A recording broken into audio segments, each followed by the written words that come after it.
Okay, so good evening po sa lahat, sa mga narito at sa mga hindi narito. Dalawa lang naman eh, narito kayo at hindi narito.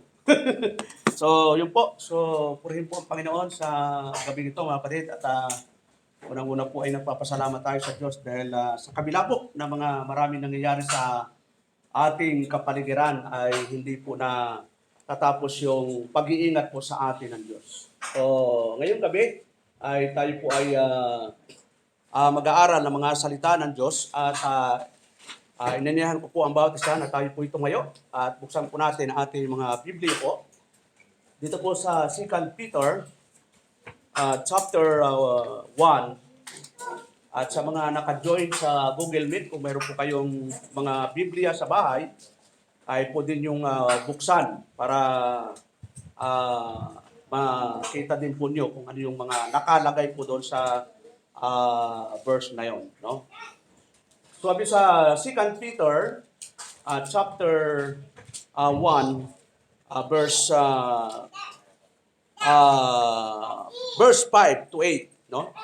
Sabi po dito, and beside this, giving all diligence, add to your faith virtue, and to virtue knowledge, and to knowledge temperance, and to temperance patience, and to patience godliness, and to godliness brotherly kindness, and to brotherly kindness charity. For if these things be in you, and abound, they make you have, you shall neither be barren nor unfruitful in the knowledge of our Lord Jesus Christ. So, purihin po ang Diyos sa pagkabasa ng kanyang mga pangkarihang salita. Tayo po yung mga nalangin. Ama, mapagirihan sa lahat sa gabi nito, kami po ay nagpupurit at papasalamat sa iyong kadakilaan at tunuunan po kami ng paggabay. Nawa po ang Banal Espiritu ang magturo po unang-una sa lingkod nyo. At nawa po din kayo po ang Banal Espiritu ang magbigay po ng kaunawaan sa bawat makikinig ngayong gabi ito. Salamat o Diyos at paunahan mo po ang batis sa amin sa pangalan ni Jesus. Amen. Amen and amen. So, unang-una, makakapuna kayo, kapatid, no? So, pag kulang pa upuan, pwedeng magdagdag, no? Kung hindi kumasya, maghiram na lang kapitbahay. So, marami pa dumarating. Okay po, so gabi nito, kapatid, ay nais ko pong ipangaral sa inyo ang about yung question mark na what is biblical temperance, no? So, unang-una, yung ating binasa ay ito po ay sulat ng ating kapatid na apostol na Pedro. So, pag sinabing Pedro, kilalang-kilala po natin si apostol na Pedro, no? Siguro may kilala kayong Pedro sa lugar nyo at kilalang-kilala nyo kaya kung taga ron sa inyo. Pero yung biblical Pedro, kilalang-kilala natin siya. Kasi si Pedro na nasa Biblia, 3 beses na idininay ang ating Panginoon. Pero siya pa rin ang pinili ng Panginoon. Siya rin po ang sinabihan na, ikaw, Pedro, sa ibabaw ng batong ito, itatayo ko ang aking. Ano yung itatayo ng Panginoon? Iglesia. Yung kanyang iglesia. So kahit hindi niya tinignan ng Panginoon yung weakness ni Peter. Kasi kung ako ang mag-judge kay Peter, hindi siya karapat-dapat eh. Parang tulad natin, hindi naman tayo karapat-dapat. Pero sa biyaya po ng Diyos, tayo ay kanyang pinili, tinubos, na born again. Puro biyaya po ng Panginoon. So dito po, unang-una, ay kung makita natin yung instruction dito po ng ating kapatid na Peter. Instruction po ito para po sa mga mananampalataya. Pag sinabing instruction, ay binibigyan niya ng guidelines o yung mga Kristiyano during the time. Sa pundasyon po dito, yung tinatawag na yung pananampalatayang ibinigay po ng Diyos. So kung walang ibinigay ang Diyos ng pananampalataya, wala ho tayong pinaka-pundasyon.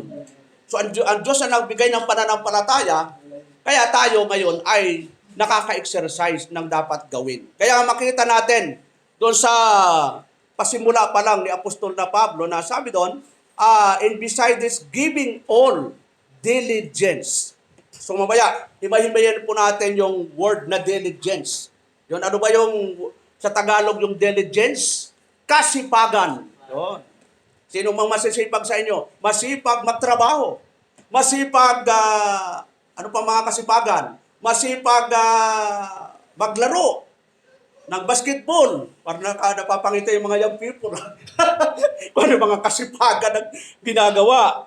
So, dito po, makita natin na itong sulat ng ating kapatid na apostol na Pablo, ito ay binibigay niya para tayo po ay magkaroon ng mga makadiyos na kilos at galaw. Sapagkat makikita po natin na sinulat din po ni Apostol Pablo dito po sa Ephesians 4:22 to 24, ano po yung sabi po dito about putting off the old man and then putting on the new man. So mamaya, basahin na po natin mamaya. Pero kung titignan po natin yung mga verses na ito ay tumutukoy po sa tinatawag pong kalaguang spiritual. Mayroon na po tayong pananampalataya. Kaya sabi ni Apostol na Pablo, and beside this, giving all diligence. Yun. So punta na po tayo doon sa word na diligence. So sabi doon, diligence, define. Pag pinag-usapan po yung dictionary, importante pala yung definition ng word, mga kapatid.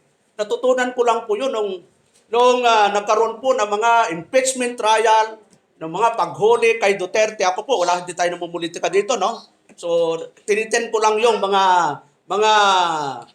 ginagawa. Illegal ba ito o illegal? Yon. So, importante pala yung definition ng isang salita. Nung elementary ako, marami akong mga natandaan pa ng mga definition. Halimbawa, what is English grammar? Alam mo, natutunan ka yun, first year high school. Yon. May alam ba kayo na meaning na English grammar, mga kapatid? So ako lang, natandaan ko yon. English grammar is a body of rules governing the use of any language. Yon, natandaan ko yon. O yung mga estudyante, pag sinabing what is science? O mga estudyante, yon, nahiya pa. So, alam ko pa rin yon, hindi na nawawala. So, importante yung definition nung isang term para maintindihan natin. Parang yung nag-iimbestiga sa kongreso na mga vlogger. Sabi doon, what is fake news?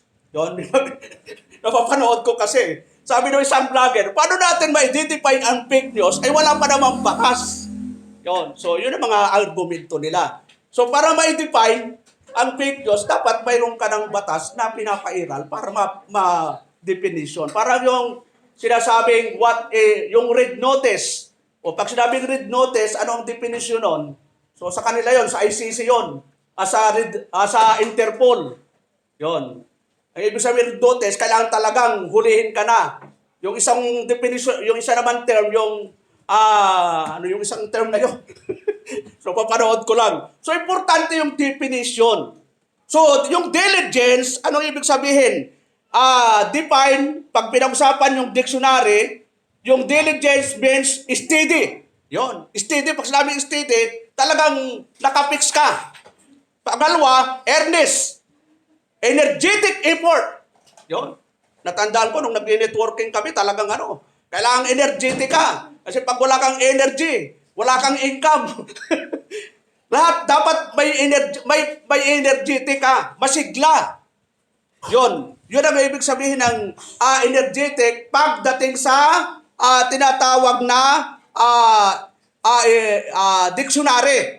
Pagdating naman sa King James Version dictionary, it defined as zealously seek for something with all one's heart. Strength. Yun. Kailangan malakas in might.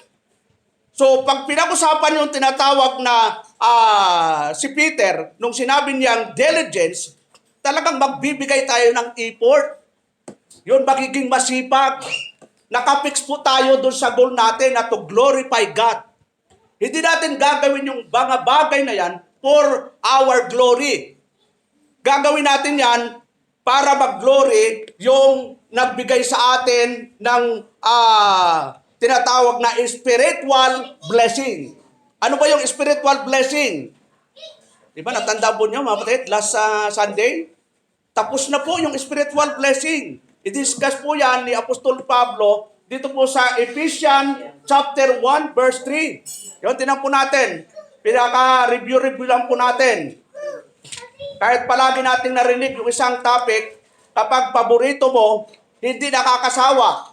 Parang paborito ng Pinoy, adobo. Yon. Kaya mamaya may adobo tayo. Alam mo, bawat linggo adobo. Ngayon, adobo pa rin. So, hindi nakakasawa.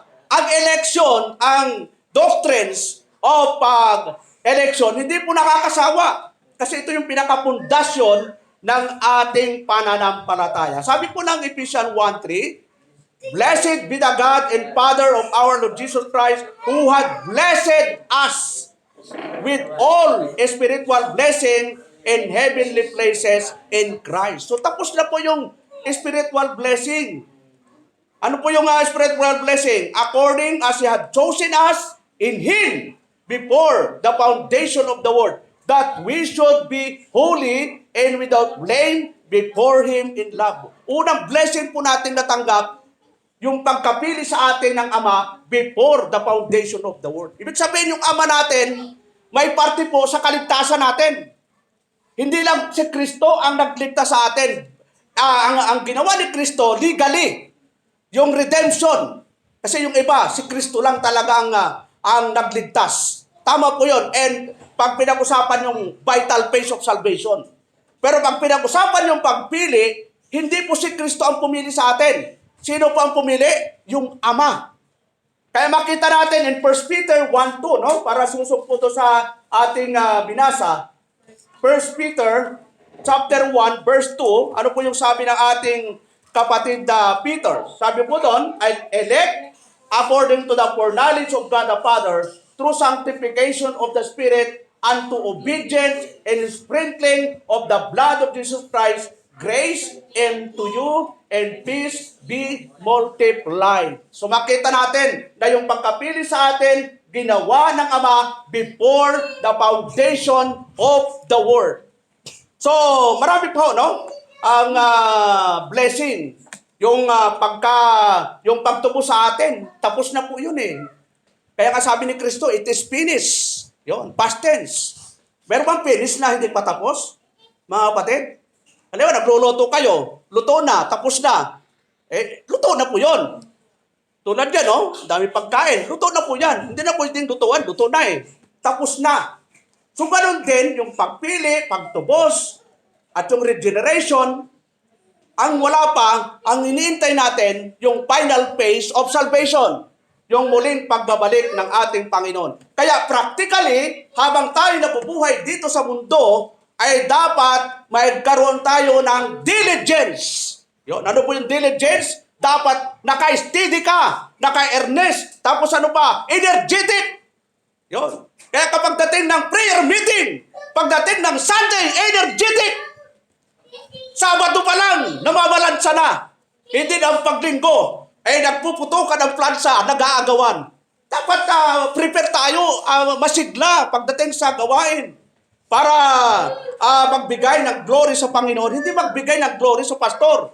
Dahil tayo lahat ay parehong stewards of God. Lahat po tayo ay servants of God. Wala akong hierarchy. Wala akong mataas po dito. Lahat po tayo ay pantay sa harapan ng Diyos. Lahat tayo ay lingkod ng Panginoon. So dito po, makita po natin na saan po nag-focus ang ating ni Apostol na Peter. 5 ho yung pinukusan niya dito, pero focus lang po tayo doon sa isa. Kasi 5 po yun, no? Ano sabi doon? Giving diligence to your faith, virtue, knowledge, temperance. Doon lang po tayo mag-focus sa temperance. Kasi marami ho ngayon, walang temperance. So, ano ba yung tinatawag na temperance? Yon, punta na naman tayo sa definition. Kasi mahirap po yung magbigay ng, di ba, yung diligence, no, energetic ka, steady, tapos masigla ka, ginagawa mo isang bagay ng buong kalakasan, yun po, yung diligence. Pagdating naman sa temperance, ano naman ang ibig sabihin nun? Yun. Kasi sabi ng isang abogado, dapat i-define muna natin ang isang salita para maintindihan natin. Ano tanong mga kapatid, naintindihan ba nyo temperance? medyo naintindihan ng kaunti. Pero pag dinefine natin, ano ba yung ibig sabihin ng temperance? Ugatin natin sa dictionary. Sabi doon, temperance defines moderation in thought. Yun. Word and action. Yun. Moderation, tama lang na tama lang na haka, salita at sa gawa. May self-control. Madaling sabi, yung temperance, katumbas po ito ng self-control. Kaya kukontrolin natin ang ating sarili. Hindi yung ibang tao magkukontrol sa atin. Kasi ang kukontrol talaga ikaw. Kasi, tinan po natin, kahit anak, pinag-aralan ng magulang, nanay, tatay, pag wala hong disiplina yung anak, hindi mangyayari. Kaya, katumbas ng temperance, number 1, self-control. Ano yung ibig sabihin ng self-control? Showing restraint in one passion and behaviors to exercise power over oneself. Yon. Hindi na-exercise mo yung power sa sarili mo, na hindi yung nasusunod yung sarili mo, kundi nakukontrol mo. Hindi porke ginusto mo, sugod ang sugod ka. Dapat, nababalansin mo, dapat mayroon kang batayan para gawin mo yon. At ang batayan mo dapat ay tama. Alam, sinabi mo, mag-aasawa ko. Ngayon na, hindi na ipabubukas ko. Ay pag ganun ang filosofiya mo, ay ang unang makita ko, siya nang liligawan ko. Ay paano kung makita mo ay 60 years old? So, hindi po obra. So, yung tinatawag na temperance, it is synonymous with self-discipline. Yun pala yun mga kapatid. Katumbas nito ay sariling disiplina. Di ba sabi ni Jose Rizal, kapag para umunlad ang bayan, ano ang kailangan? Disiplina ang kailangan. Pumunta ka sa mga school ngayon, mga kapatid. Sa tabi ng school, ang daming mga balat ng kindi. Yun, pumunta kami sa Maliksi. Araw-araw kami naglalakad din, Mrs. Kasi wala kaming pang-date sa Dolomites Diyan lang kami nagde-date. 20 pesos na pandesal, okay ng pan-date pala yun Pero makita mo sa daan, ang daming basura. Mga estudyante yan. Ano ba yung tinuturo ng teacher sa school? Di ba disiplina din? Kapag ang tao ay walang disiplina, makita mo yan. Mismo sa sarili niya, mismo sa attitude niya, mismo sa tinatawag na oras ng kanyang ginagawa. Yung tinatawag na discipline, it means ibinil talagang ginagawa mo yung isang bagay na talagang konkreto, na ito yung tama. Yun ang tinatawag na disiplina. Pag tama, nasa tamang disiplina ka. At ano ang batayan natin para masabing tama? Yon. So, tinanong po mamaya, pag-usapan natin yon. So, kung titin natin, temperance, Paul teaches about temperance. Kung babasa natin yung 1 Corinthians chapter 9, verse 24 to 27, ano yung sabi ni Apostle Paul? Know you not that they which run a race run all, but one receive the prize. Yon. So run, that you may obtain, and every man that striveth for the mastery is temperate in all things. Now, they do it to obtain a corruptible crown, but we an incorruptible. I therefore so run, sabi ni Apostol na Pablo, not as uncertainly, so fight I, not as one that beateth the air, but I keep under my body and bring it unto subjection, lest that by any means, when I have preached to others, I myself should be cast away. So kung titignan natin, itong Korintong ito, sinusulatan ni Apostol na Pablo. At ang Corinth po ay located sa Greece. At ang Greece po, background yan, nandyan yung mga sports, di ba Brad? Yung mga tinatawag na, dyan nagsimula yung mga sports Yung arena na doon ay Bisa, yung mga doon naglalaban, yung gladiator. Yun, nakapanood ba kayo ng gladiator, mga kapatid? Ano ba? Gladiator 1, 2, 3, 4, 5, 6? Parang series kayo, ha? Yun, hango po yan sa Greece. Yun po yun, kaya kaya nga ganun po ang analogy ni Apostle Peter kasi itong Korinto ay nandun po sila sa Greece. At by background po sila pagdating sa sports. Kaya sabi ni Apostol Pablo, know you not that they which run a race, run all, but one receive the prize. Di ba yung mga tumatakbo, ano ang goal po nila, mga kapatid? Manalo. Pero lahat ba sila nananalo, mga kapatid? Yon. Ako, lumaban ako ng runner, takbo, pero hindi po ako nanalo. Nanalo pa ako sa swimming. So, sabi ko, sige, bilis ka sa takbo, sa languya naman tayo. So, pero sinikap ko talagang gusto ko talagang manalo. Kaya lang, may nauna sa akin. May nauna. So, isa lang ang nanalo. So, anong punto dito, natin? At least, ikaw ay sinisikap mo na tumakbo. Talagang ibinibigay mo yung energy. Kaya nga energetic eh. May tumatakbo ba, mga kapatid? Ganun-ganun ka? Talagang palamya-lamya ka? Wala akong ganun. Tatakbo ka, tapos nandun na yung mga kalaban mo, ikaw ay pa-relax sila. Dapat pag tumakbo ka, itudo mo. Yun, di ba, nagpapaputok eh. Pag putok, talagang lahat ng energy, itudo mo na. So, ganun sa atin, mga kapatid, bilang Kristiyano. Ituto na natin. Kasi hindi natin alam. Ito na yung huling araw natin. Di ba sabi ng Panginoon, wala naman nakakaaraw ng bukas eh. Tapos pa-relax-relax tayo. Yon. Ang dami nating reklamo. Ang dami nating complain. So, dito po, yung tinatawag po natin, anong ini-stress ni Apostle Paul? Paul here was stressing the importance of temperance. Ano yung temperance? Talagang nakapokus ka, steady. Yun, nakapix ka doon sa goal mo. Naka-energetic ka. Ano pa? In keeping his body in subjection. That applies to the mind. Yung isip mo, maliwanag dapat. May sound mind. Itinilakay po ni Apostol Pablo, ang Kristiyano dapat may tamang pag-iisip, sound mind. 2 Peter, 2 Timothy, chapter 1, verse 7. Binigyan tayo ng Diyos ng tamang pag-iisip, sound mind. Ay bakit minsan yung ibang Kristiyano wala na sa tamang pag-iisip? Tingnan po natin, sabi ni Apostle Paul sa 2 Timothy chapter 1, verse 7, for God had not given us the spirit of fear, but of power and of love and of sound mind. Ano ibinigay sa atin? Tamang pag-iisip. Yun. Kapag tama ang pag-iisip, magkakamali ka ba, mga kapatid? Hindi ka magkakamali. Tama nga ang pag-iisip mo eh. Ay bakit nagkakamali? Wala ka sa katinuan.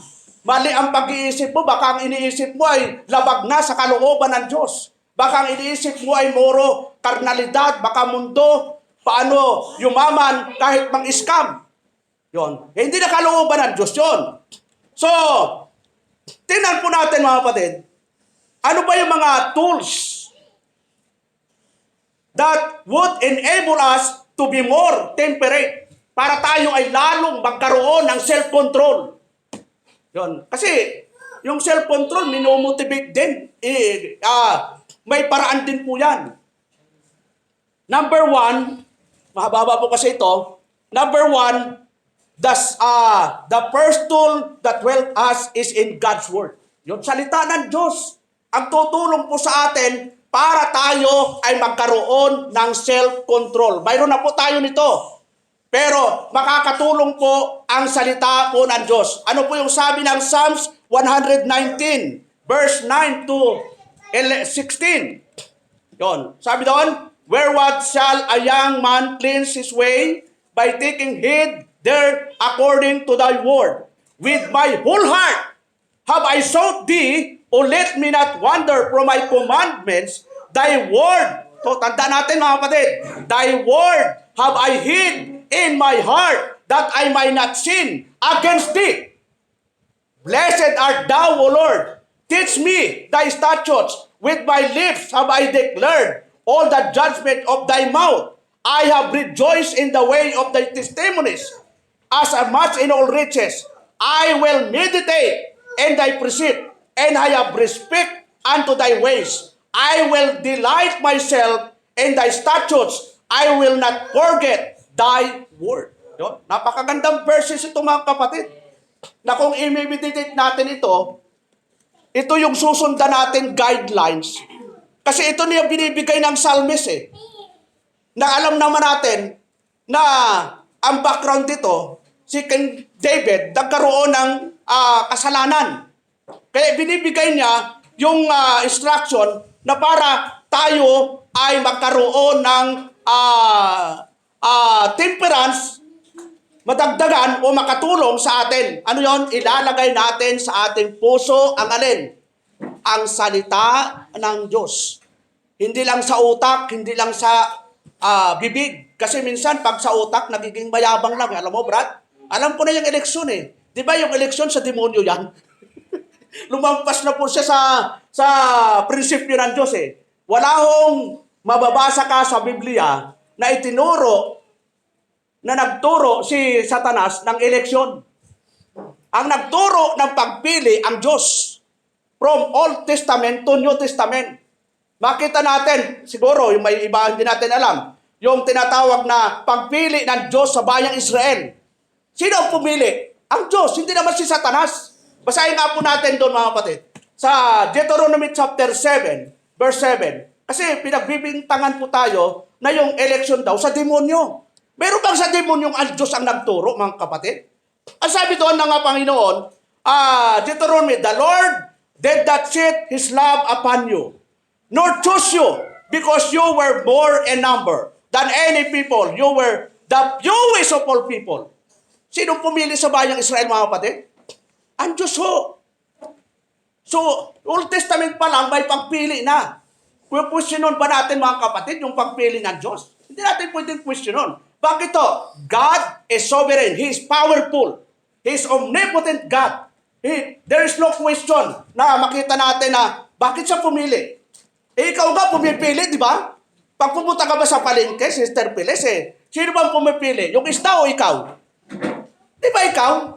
Pag pumili ka ng prutas, pwede bang sabihin ng langka, ako lang bilhin mo, ako na.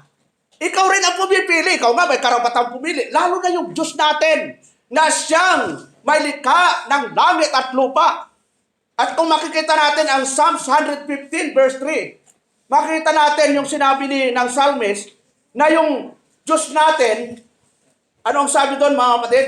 Psalms 115 verse 3. Yan, buklat lang po tayo ng Biblia mga kapatid. Sabi po doon, dito, sa verse 3, but our God. Kanino raw Diyos? Our. Maliban lang kung hindi kayo kasama dito.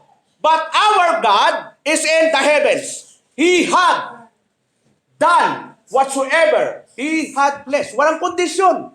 Ginagawa ng Diyos ang lahat ng mga ibigan niya without any kondisyon sa tao. May sinabi ba doon, nagagawin ko yan pag?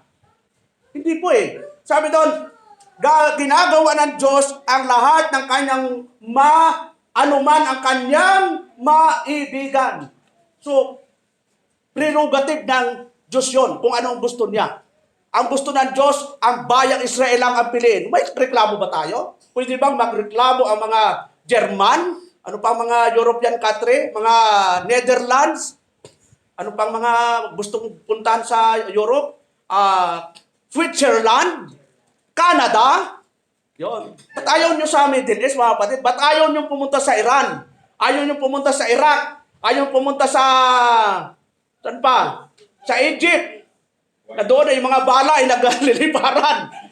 So, gusto kasi ng Diyos na yun ang kanyang gusto. Ngayon, marami nagtatanong, ang pagpili ba sa mga propeta ay ginusto nila? Hindi rin, di ba? Ang Diyos din ang pumili sa kanila. Ang mga apostol. Sabi nga ni Jeremiah chapter 1 verse 5. Yan tinangan po natin mga kapatid. Jeremiah chapter 1 verse 5. Si Jeremiah lang, dito no, isa lang propeta. Sabi ni Jeremiah, chapter 1, verse 5, before I formed thee in the belly, I knew thee, and before thy came forth out of the womb, I sanctified thee, and I ordained thee. Yun, ordained thee. Tapos na ang pag-ordain kay Jeremiah. Kailan in-ordain? Nasa 10 pa lang ng nanay niya, mga kapatid. Yun, sabi doon, in-ordained thee a prophet unto the nation. Ayaw nga ni Jeremiah kasi sabi niya, bata pa siya. Pero sabi ng Lord, sino sabing bata ka pa? Yun. Ini-encourage siya ng Panginoon, kaya huwag niyo sabihin, naku, matanda na ako. 80 na anyos ako, pastor. Ayaw ko na mag-church. Yung iba naman, pastor, bata pa ako. Ano bang edad ang gusto niyo para maglingkod? Sinabi ba ng Diyos na ganitong edad kayo maglingkod? Sabi nga ng Panginoon sa Ecclesiastes chapter 12, verse 1, di ba? Tingnan natin mga kapatid. Walang sinabi doon. Ang magsisimulang maglingkod habang bata pa. Tingnan natin mga kapatid. Sa Ecclesiastes chapter 12. Ayun, mga nasa bahay, pwede kayong magbuklat. Chapter 12, sabi doon sa... Yan, dikit-dikit yung aking Bible. Mabuti kayo in electronics, ang bilis Ako, kayo kanina pa ako, kabubuklat pa lang, nagdidikit na yung Bible Sabi doon sa Ecclesiastes 12:1, remember now thy Creator and the days of thy youth. Kailan magsisimula, mga kapatid? Sa iyong kabataan. Huwag mo nang intayin tumanda ka para maglingkod sa Panginoon. Ngayong malakas pa tayo, nakakakita pa tayo, nakakalagat pa tayo, nakakarinig pa tayo, nagagawa pa natin mga bagay na dapat gawin, maglingkod na tayo ng may kalakasan at kagalakan. Energetic na Yun, walang reason, walang complaint, walang dahilan. Ang lahat ng nagdadahilan, di ba, sa Bible, di ba? Kasalanan po yan. Kapag ang isang bagay na tama, mayroon kang dahilan. Tama na ngayon, magdadahilan ka pa. So, balik po tayo doon sa Psalmist. Sabi doon sa, tuloy po natin, ano sabi doon? Yung binasa natin, napakayaman po yon yung sinabi ni David. Kung titingnan natin yung verses na ito, apply them in truth, it would be a great tool in helping us become more temperate. Yung magkaroon tayo ng self-control, self-discipline, kasi dinidisiplina nito yung sarili natin kapag palagi tayo nagbabasa ng salita ng Diyos. Kaya nga di ba sa lumang tipan pa lang, sabi ng Panginoon kay Joshua, huwag mong kaligtaan na basahin ang aklat na yaon. Yun, basahin nga po natin Joshua. Kasi para for the sake sa ating kapatid, meron tayo nandyan si Brother Willie. Sabi daw sa Joshua chapter 1 verse 8, this book of the law shall not depart out of thy mouth, but thou shalt meditate therein day and night, that thou mayest observe to do according to all that is written therein, for then thou shalt make thy way prosperous, and then thou shalt have good success. Ganon kaimportante ang salita ng Diyos, mga kapatid. From the Old Testament hanggang sa New Testament, ina-advise po tayo na palagi hong magbabasa ng salita ng Diyos. Kayo ba nakapagbasa na po ng araw na ito, mga kapatid? Di ko alam. Kayo ang nakakaalam. At huwag niyong pagsisinungaling sa Diyos. Diyos ang nakakaalam. Kahit tumaas ka man, pero yung taas mo'y kunwari lang. Alam mo na Diyos yun. Kaya sabi doon, huwag kang gagawa para lang sa tao. Bida, Colossians 3:23. Kasi minsan, gusto lang natin gumawa para mapuri ng tao, hindi po. Ang sabi po ni Apostle Paul, Colossians 3:23, ano po yung sabi niya? And whatsoever you do it heartily as to the Lord and not unto men. So lahat ng gagawin mo ito ng buong puso nga mga kapatid, hindi lang puso. Buong puso, ano pa? Para sa Panginoon, as to the Lord, and not unto men. Yun. Huwag mong gagawin ko yan kasi para maging malakas ako kay pastor. Para gawin akong diakono. Diakono, number 1. diakono number 2. Kahit ako yung diakono number 3, at least diakono ang labas natin. Baka maging deacon, marami yung churches, maraming diakono. Yung pastor pinalayas kasi may council. Nako, pag-usapan natin mga kapatid. Kasi 10 tayong council, deacon, si pastor isa lang. Ito ang kailangan natin, magwilga tayo kay pastor. Paalisin natin sa iglesia. Aba, hindi nyo pwedeng gawin dito. Kung ayaw nyo dito, kayo ang umalis. Dahil wala ko ditong council. Wala ko ditong board of demons. Pag sinabing deacon, katuwang ng pastor, hindi kalaban ng pastor. Di ba? Merong nangyari dito. Nakala ko ay katuwang. Yun pala'y underground. Abay, sinisiraan na po ako. Abay, nalaman ko, sabi ko, Brad, hindi tayo pwedeng magsama. Magsarili ka. Ang dami nang nagtangka dito, mga kapatid. Muntik na nga eh. sabi nung siguro maliit lang ito, pero matapang nga. Maliit lang ako, hindi pa ako tatapang. Hindi aapi-api tayo. Yung tapang natin, sa totoo lang, hindi yung tapang mo ay para sa kamalian. Yung tapang natin, paninindigan sa katotohanan. Ang lalaki pa nun eh. Pwede naman akong tirisin nun eh. Pero dahil yung tapang natin ay sa spiritual, sabi ko sa kanya, maaaring ikaw ay tapos sa Bible School, Brad. Parang antayin mo sa akin ay wala. Siguro hindi tayo pwede magsama kasi sa simula, ako na ang nagsimula dito, tapos ikaw magte-take over. Abay, magsimula ka lang sarili mo. Yun, sa talagang pati pamilya niya, sinama, wala na akong problema doon. So, ganun ho talaga ang ministry. Akala natin ay kasama natin. Ay marami ho, di ba? Sabi ni Apostol Pablo, ako'y iniwanan ni Dimas. Yun. Kaya sa church, maraming Dimas. Di masyadong nagbabasa. Di masyadong nananalangin. Di masyadong nagbibigay. Matatawa kayo. So, sa Bible na, isa lang Dimas na binanggit ni Paul. Pero sa simbahan, ang dami ng Dimas. Di masyadong nagdadalo. Yon. So, ang dami na. O, ba't kayo mga kapatid? Isa ba kayo sa Dimas, mga kapatid? Di masyadong nagbabasa, di masyadong nananalangin, di masyadong nag-a-attend, di masyadong nagbibigay. O, i-perfect natin. Hindi na tayo Dimas. So, isa lang naman ang Dimas, pero nadadamay lang po tayo. Kasi yung ugali talaga, nakakahawa po talaga yan. So, ito yung maganda po doon. So, number 2, yung number 1, yung tool para tayo ay para magkaroon tayo ng disiplina.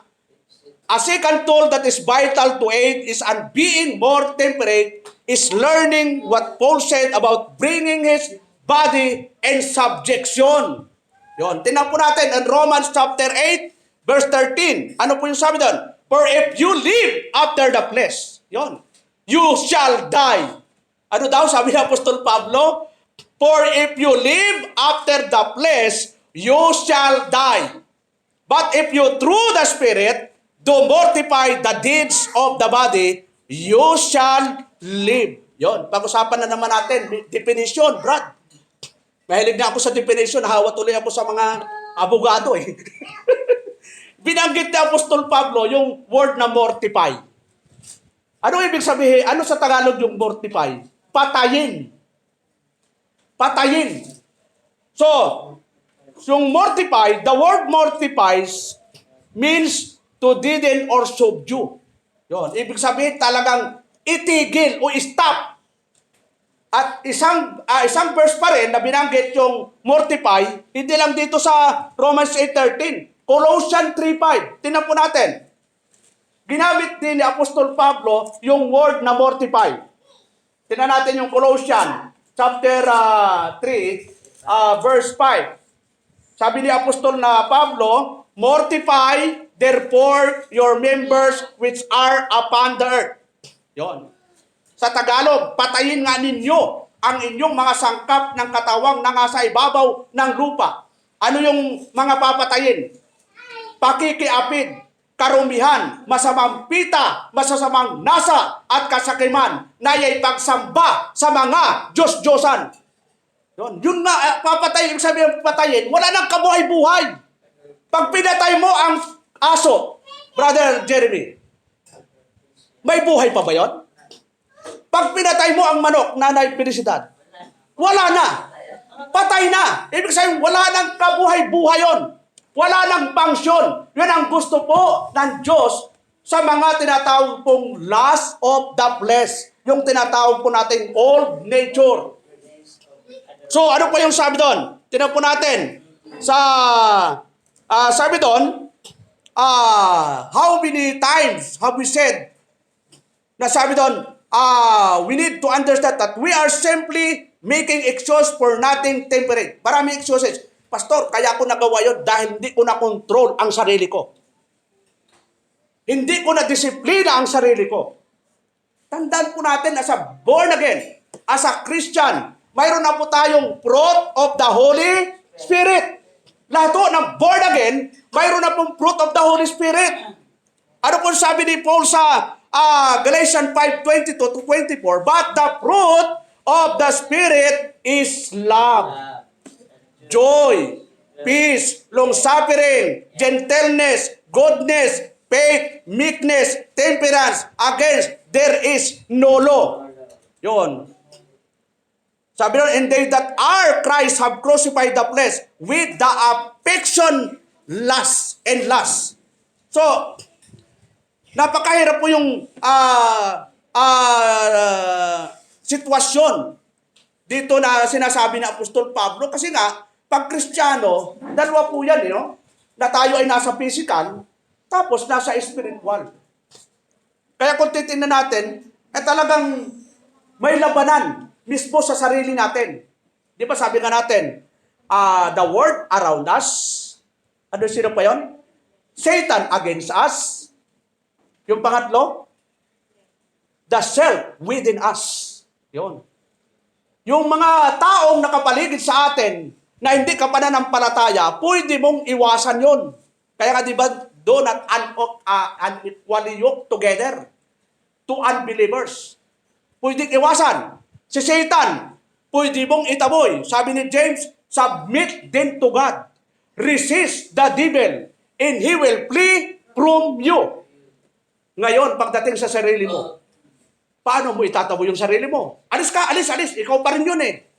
So, ang gagawin natin, mortify. Sabi ni Apostol Pablo.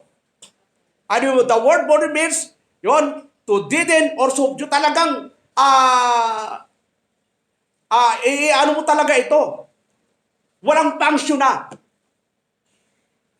Kung dati kang ABS-CBN, alak, babae, sugal, sigarilyo, ngayon ganun ka pa rin bilang Kristiyano? Nagpapakalasing?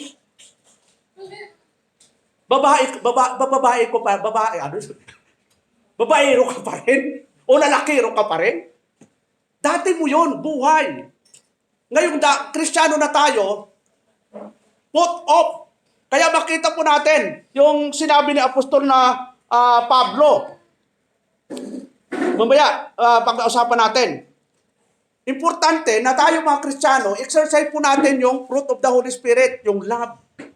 Kaya ang totoong may love, wala hong talagang kahit ginagawan ka ng masama, walang paghihiganting pinaplano mo. Yun. Hindi ka nagpaplanong paghihiganti ko siya, masama ang ginawa niya sa akin. Ang sabi ng Panginoon, kung binato ka ng bato, anong ibabato mo? Tinapay. Na nasa grapon, ay di ang sakit nun. So walang response na masakit. Kahit sinabi mong ang pangit mo, ano ang sasagot mo? Ha? Mas pangit ka! Karaniwan sa tao yan. Pag sinabing masama, ang karaniwang balik, masama din. Doon. Bakit? Maganda ka ba? May balik mo talaga. So, ang Panginoon, kaya sinasabi niya yon kasi naranasan po yon matinding persecution, matinding pag-aalipusta. Kasi ang Panginoon, wala ho naman pinag-aralan. Mula nung siya na ipinanganak, hindi ho siya nag-kinder. Ano pa yung pinakauna? Nursery, kinder, grade 1. Hindi, wala po siyang pinag-aralan. Kaya nung nangangaral siya, inaalipos siya, mangangaral ka ba? Di ba anak ka ng anluwagi? Di wala, di ka ba naman nakapag-aral tapos tuturuan mo ako? Di ba? Ganun ngayon. Minsan naranasan ko yan eh. Ano bang natapos mo, pastor? High school lang eh. Kaya pala yung mga English mo, your English is broken. Zigzag line, like you travel in Baguio City. So, para ang batayan nila, para maging totoo ka, ay magaling ka sa English. Hindi po. Ay pumunta ka sa China, mga kapatid. Ikaw talaga ang ma-interpreter. Dito lang naman sa Pilipinas, talagang kailangan mo talaga yung mga Amerikano pag nandito, talagang English ng English tayo. Oh, you want to buy? Yeah, okay, you know my friends. So, yan po yung encouragement sa atin. Magkaroon tayo ng love, joy. So, enjoy na lang natin ang buhay Kristiyano. Yun, daming struggle, pero bakit tayo magkaroon enjoy? Kasi promises ng Panginoon, hindi natatapos yan. Ano pa? Joy. Hindi ito joy na sabon ha. Peace. Yun. Long suffering. Gentleness, goodness, faith, meekness. Yun. Temperance. Yun. Yung pinag-aral natin. Self-control. Pinahuli ng Diyos yung temperance. Kasi pag wala na po tayong disiplina, wala tayong self-control, yun nagkakaproblema talaga. Ay kahit si Rizal, di ba? Hindi, yun talaga ang sabi niya eh. Ang ikakaunlad ng bansa kapag ang mga Pilipino ay mayroong disiplina. Disiplina sa paghawak ng pera ng bayan. Kaya ngayong eleksyon, iboto ang gusto nyo. Wala tayong i-endorso. Bawal hong mag-endorso sa pulpito. Yun, kasi mawawala yung right of suffrage natin, kaya nga eleksyon eh. So, wala tayong endorso dito. May 12 po ang eleksyon. So, bubuto kayo. Kung ayaw nyo bubuto, wala namang problema doon eh. Ako nga, 2 beses ako hindi bubuto eh. Nung pumunta ako doon, alam mo, pumunta kami 3rd floor, 2nd floor, ground floor. Wala yung pangalan ko. Pumunta ako doon sa sir, wala akong pangalan. Ay, ilan ho ba kayong beses na hindi nakaboto? 2 na po, kaya pala eh. Wala na kayong pangalan, mag-rehistro ulit kayo sa next year. So, pangatlo mga kapatid, the third tool we can use in being more temperate is to remember to put off the old man and to put on the new man. Daily, araw-araw. Yun, kasi araw-araw may battle tayo. Pagising mo pa lang sa umaga, yung katawan mo, yung laman mo, ay nagpupumiglas yan na gumawa ng kasalanan. Yung laman natin ito yung immune sa kasalanan, ito talaga yung gusto ng kasalanan. Kaya sabi ni Apostol Pablo that you put on concerning the former conversation, the old man, which is corrupt. Yun, yung katawan natin, ito yung corrupt. According to the deceitful lust, and be renewed in the spirit of your mind, and that you put on the new man, which after God is created in righteousness and true holiness. Paul instructing the church. So, ang kausap niya dito, mga mananampalataya sa Episo, stressing the importance of doing 2 things. Yun, 2 yung gagawin. Hindi lang isa.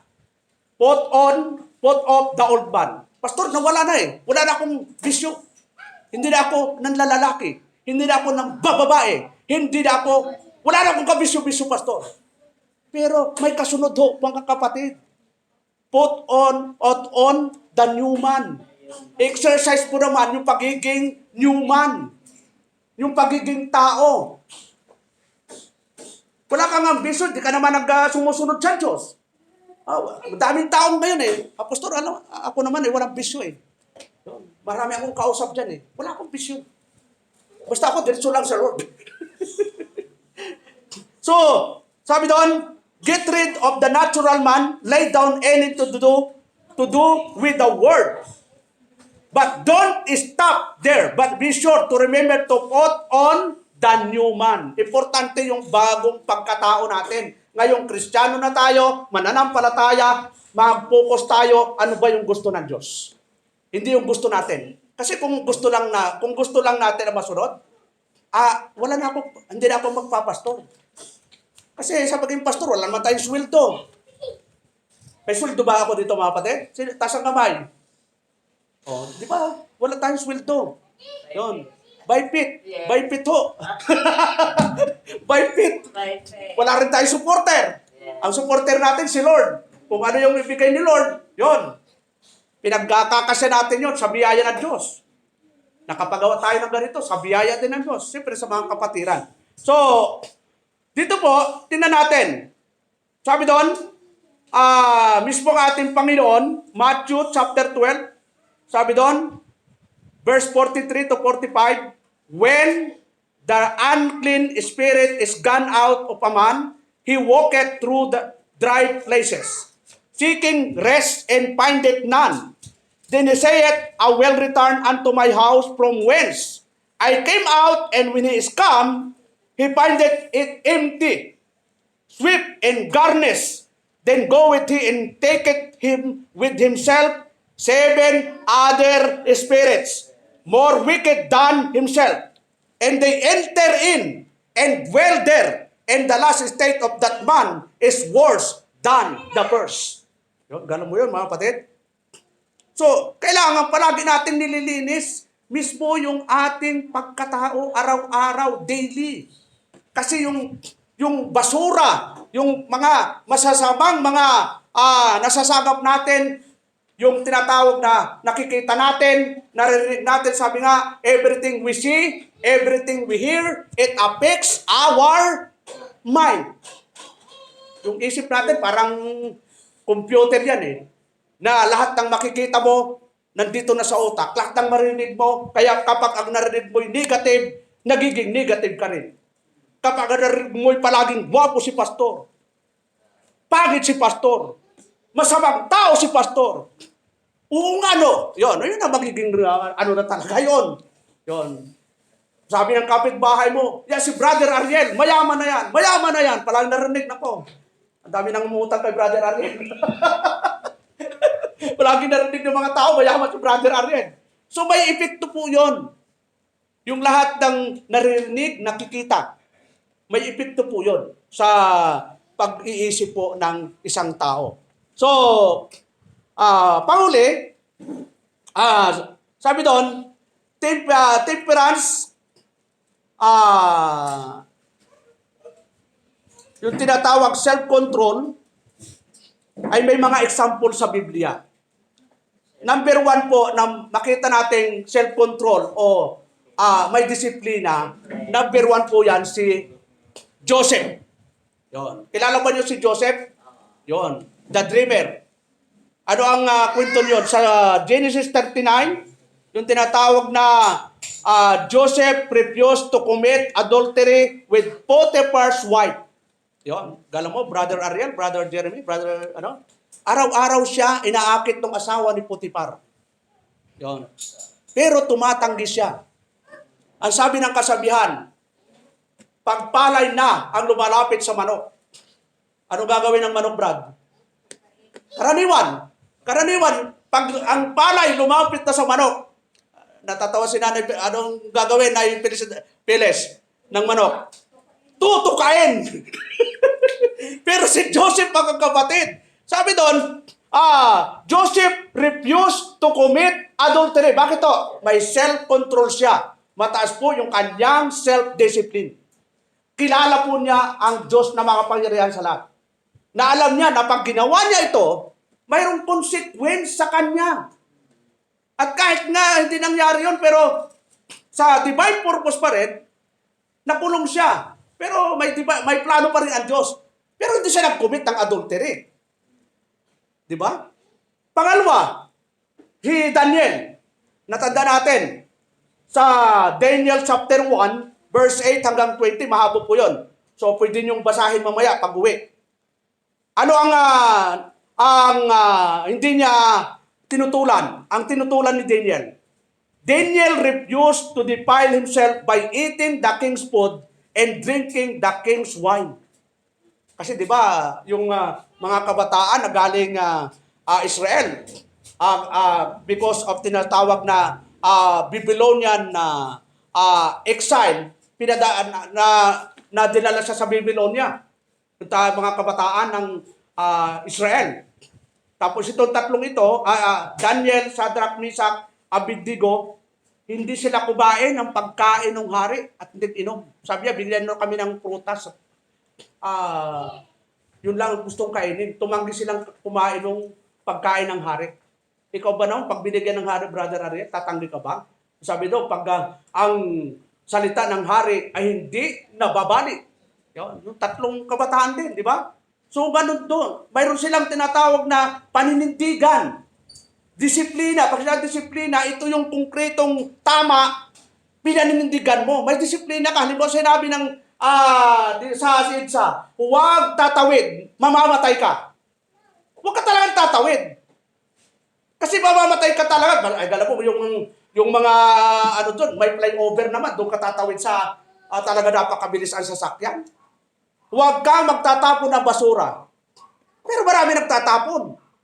Huwag kang iihi. Pero doon, kung saan yung huwag, doon mapalot. Yun. Kung nasaan yung warning, na doon yung mga gumagawa ng mga kasalanan. Huwag kalimutan ang magbasa. Pero maraming hindi nagbabasa. Huwag kalimutan ang pagdalo. Pero maraming hindi dumadalo. Huwag kalimutan ang manalangin. Pero maraming hindi nanalangin. Huwag kalitaang magbigay. Ay, yan ang talagang paborito ko, huwag magbigay. So, ang dami ho mga kapatid na minsan, akala natin simple, pero nalalabag na po natin pala yung kalooban ng Diyos. So, isa pa rin po, sa Hebrew chapter 11 verse 24 hanggang 26, by faith, Moses, when he was come to years, refused to be called the son of Pharaoh's daughter, choosing rather to suffer affliction with the people of God than to enjoy the pleasure of sin for a season. Yun, si Moses, makita natin na, di ba, nasa ano na nga siya eh. Pero pinili pa rin niya. Ano yung pinili niya? Yung maging kinatawan ng bayang Israel para mapalaya. Eh, nasa karangyaan na po siya eh. At siyempre, yung pinaka-example natin talaga dyan, na talagang pwedeng maging talagang good example natin, mismong ating Panginoon. Yun. From nung kanyang ipinanganak, from His birth hanggang sa kanyang kamatayan, yung talagang disiplina. Pag sinabing disiplina, nanindigan po siya sa katotohanan. At kung makita po natin doon sa nung siya ay tinukso, no? Kung babasahin lang po natin yung tinatawag na sa Matthew chapter 4, verse 1 to 11, doon makita natin yung tinatawag na self-control, self-discipline sa lahat ng aspeto na buhay ng ating Panginoon. Masunurin po siyang anak. Yun. Talagang nandun po yung kanyang motivation patungkol po sa prinsipyo ng ating Panginoon. So, yun lang po sa gabing ito, kapatid. Tatlong bagay ang ating pinag-aralan tungkol po sa what is biblical temperance. Number one, yung tinatawag na the first tool that will help us is God's Word. Yun. Number two, yung tinatawag pong second tool that is vital to aid is and being more temperate is learning what Paul said about bringing his body into subjection. And number three, the third tool we can use in being more temperate is to remember to put off the old man and put on the new man daily. Yon, daily po. Yon. Hindi lang nung maisipan mo, magbabasa ka ng Bible, hindi po, daily po talaga ang ano natin,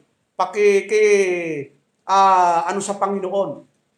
So, yan lang po mga kapatid at nawa na bigay po tayo ng encouragement sa bawat narito at sa lahat pong na naka-join sa Google.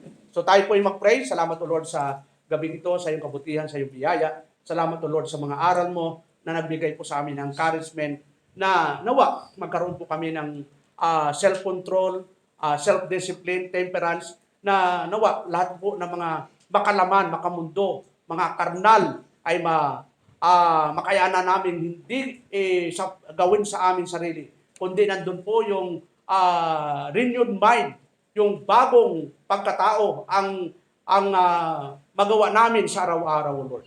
Tulungan mo kami, O Lord, at nawa sa gabi ito, mula po sa narito sa face-to-face, kayo po ang magpala sa amin. Sa pangalan ni Jesus, Amen and Amen. So, ang pawit mo na si Amiel.